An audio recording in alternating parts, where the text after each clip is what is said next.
Hey guys, it's Miss Gerke here again with another chapter overview. We are covering chapter 7, developing the essay. So let's take a look. Important considerations for essay development.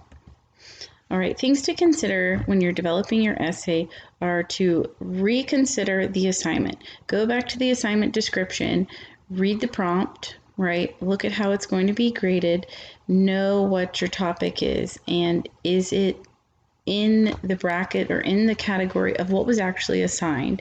So always go back to the assignment sheet. What question must your assignment answer? What kind of essay genre is your instructor expecting? And what is the essay's expected length? All right, know your subject, right? Really consider and be sophisticated when it comes to the subject you're writing in. Try to write about things that you're interested in. If there is a theme assigned, research your subject deeply. At a minimum, know how to accurately define your subject. Be certain you understand the major theorists or exemplars of the field. Know your audience. Your audience is your reader or the readers. In college, your instructor is your audience. What does it mean to have your instructor as your audience, right?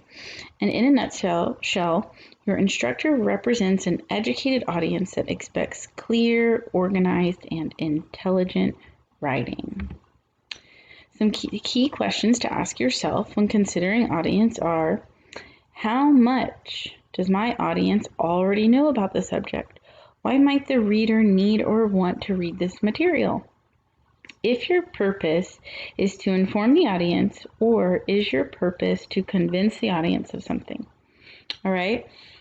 And lastly, what type of language should be used, right, in the text? The two pillars of purpose, right? To inform. This writing genre gives you information based on facts that seek to teach the reader about a given subject, and to persuade. This writing genre attempts to get the reader to agree on a specific point with the writer on a given subject. So keywords that reveal the purpose. So to define, right, informing is to define, illustrate, contrast, explain, while persuading is arguing, contending, agreeing or disagreeing, and saying why. So the 3 points of view are first person, which is where you use I, me, mine, we.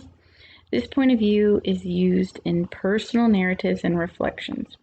Second person point of view speaks directly to the reader and offers directions or explanation.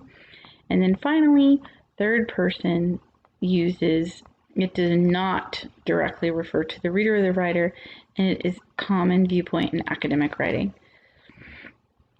So for peer review, define peer review, the overt practice of getting meaningful feedback on your writing.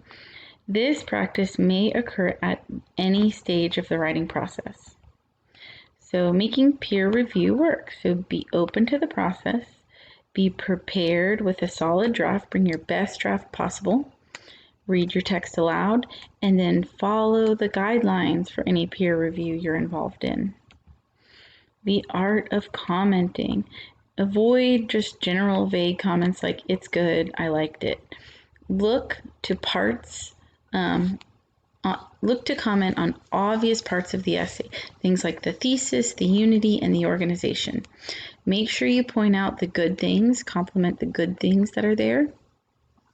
Give suggestions on specific things to improve. So if there's a funky sentence, identify that specific funky sentence.